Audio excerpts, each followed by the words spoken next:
Hi to all.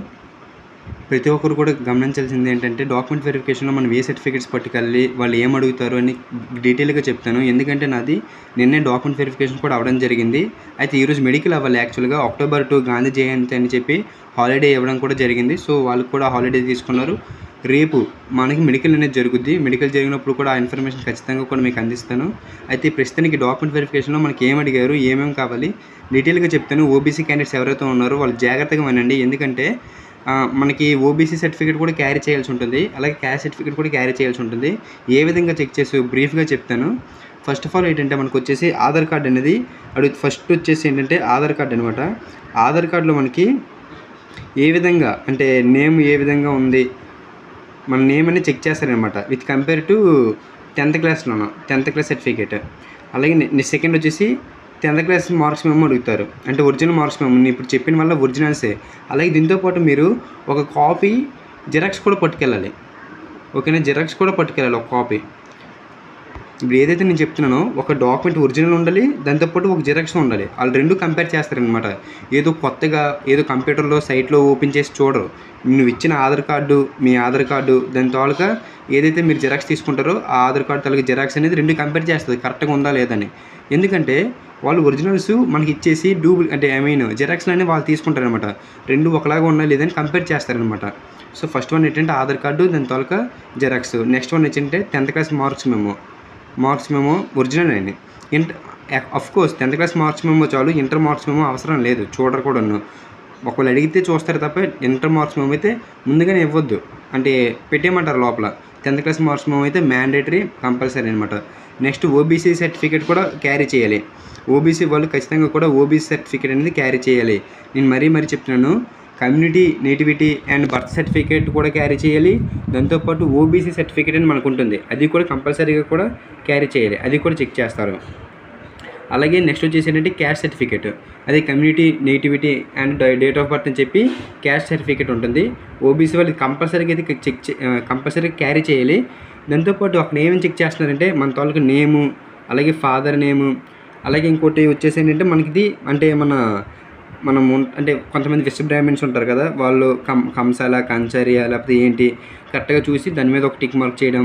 అలాగే ఇంకోటి వచ్చేసి ఏంటంటే మెయిన్ నేటివిటీ, అంటే అడ్రస్ ఉంటుంది కదా, అక్కడ కూడా అడ్రస్ ఉంటుంది. ఆధార్ కార్డులో కూడా అడ్రస్ ఉంటుంది, అక్కడ కూడా ఒక అడ్రస్ ఉంటుంది. ఆ అడ్రస్ కూడా చెక్ చేస్తారు. అలాగే మెయిన్ వచ్చేసి ఏంటంటే మనకి 4th పాయింట్లో వచ్చేసి డేట్ ఆఫ్ బర్త్ ఉంటుంది. ఆ డేట్ ఆఫ్ బర్త్ కూడా చెక్ చేస్తారు. అంటే 10th క్లాస్లో అలాగే ఆధార్ కార్డులో అలాగే డిఓబి డేట్ ఆఫ్ బర్త్లో ఒకలా ఉన్నాయా లేవా అని. మెయిన్ ఏంటంటే 10th క్లాస్లో అలాగే 10th క్లాస్ మెయిన్ అనమాట. 10th క్లాస్లో బట్టి డిఓబి దీంట్లో కూడా కరెక్ట్గా ఉందా అని లేదని ఒకసారి చూసుకుంటారు వాళ్ళు. ఇప్పుడు ఇది అయిపోయిన తర్వాత ఇంకోటి చెప్పడం మర్చిపోయాను. అదేంటంటే నేను తీసుకువెళ్ళినప్పుడు 2024 సర్టిఫికేట్స్ తీసుకెళ్ళాను. యాక్చువల్గా మనకి ఏంటంటే 2022, 2023ది యాక్చువల్గా చూడాలి.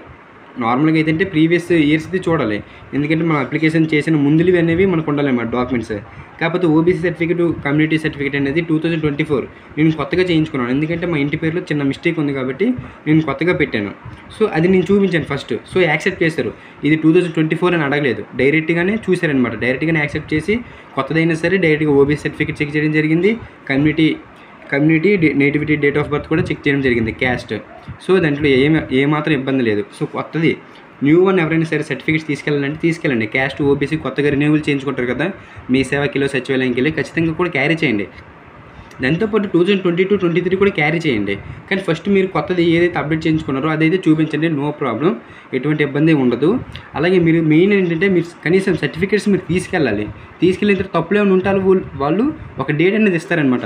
అంతేగాని సర్టిఫికేట్ తీసుకెళ్ళలేదంటే ఏమవుతుందో తెలుసా, సింపుల్గా ఏమవుతుందో లాస్ట్ చిన్న ఎగ్జాంపుల్ చెప్తాను. మా ఫ్రెండ్కి ఒకరికి జరిగింది అనమాట, సిఎస్ఎఫ్ యూనిట్లో. అది మీతో షేర్ చేసుకుంటాను కంపల్సరీగా. సో డేట్ ఆఫ్ బర్త్ అనేది చెక్ చేస్తారనమాట మన క్యాస్ట్లో వచ్చేసి. నెక్స్ట్ వచ్చేసి ఏంటంటే డొమెసైల్ సర్టిఫికేట్. అంటే కొంతమందికి ఏంటంటే డొమెసైల్ అండ్ రెసిడెన్షియల్ సర్టిఫికేట్ ఉంటుంది. ఆ డొమెసైల్ రెసిడెన్షియల్ సర్టిఫికేట్లో రెసిడెన్షియల్ అనేది తప్పు కొట్టి ఉంటుంది అనమాట. ఎంఆర్ఓ ఆఫీస్లో వాళ్ళు కొంతమందికి తప్పు కొట్టేస్తుంటారు, ఓన్లీ డొమెసైల్ అని ఇస్తారనమాట. సో అలా ఉన్నా సరే నో ప్రాబ్లం, ఎవరు కూడా వర్రీ అవ్వద్దు.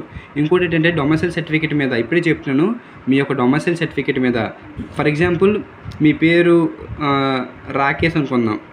రాకేష్ అని ఒకసారి ఇలా రాశారు, ఇది సరిగ్గా రాలేదు అని చెప్పేసి మళ్ళీ దాన్ని పట్టుకొని ఇలా దిద్దడం, 1కి 2 సార్లు ఇలా దిద్దడం, అలాగే సరే ఇది బాగా రాలేదు కదని తప్పు కొట్టేసి మళ్ళీ రాకేసి నీట్గా రాయడం, అలా చేస్తే 4 డేస్ టైం ఇస్తారు. మళ్ళీ డొమెసైల్ సర్టిఫికేట్ అప్లై చేసుకొని తెచ్చుకోవాలి.